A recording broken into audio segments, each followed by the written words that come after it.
आजकल हर कोई कर्म की वीरता का प्रमाण देता है, लेकिन शायद आप जानते नहीं कि क्यों कृष्ण ने अर्जुन का साथ दिया। शायद आप जानते नहीं अर्जुन के सामर्थ्य को, तपस्या को, भक्ति को। कृष्ण का साथ अर्जुन ने वरदान में पाया, वो भी शिवाराधना करके। 41वां अध्याय किरातेश्वर महादेव की कथा, भाग दूसरा। जब महादेव अर्जुन से बोले कि मैं तेरी प्रार्थना से प्रसन्न हूँ, जो इच्छा हो वर मांगो। अर्जुन ने कहा, हे प्रभु, मैं आपकी कीर्ति का वर्णन क्या ही कर सकता हूँ, किंतु मैं इतना ही जानता हूँ कि आप बड़े ही कृपालु हैं। ऐसा कह अर्जुन भक्तिपूर्वक भगवान शंकर की यह स्तुति करने लगा कि हे देवाधिदेव कैलाशवासी सदाशिव, आपको नमस्कार है। हे गर्भदेव त्रिनेत्र प्रसन्न रूप और सहस्त्र शरीर वाले प्रभु, आपको नमस्कार है। हे नाथ डमरू तथा कपालधारी दशभुजा वाले परमात्मा, आपको नमस्कार है।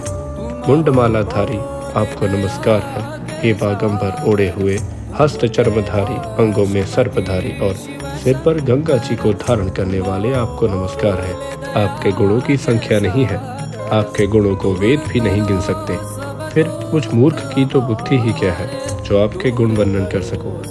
हे महेश्वर, हे शंकर, मुझ पर कृपा करके शत्रुओं पर विजय प्राप्त करने का मुझे वरदान दीजिए।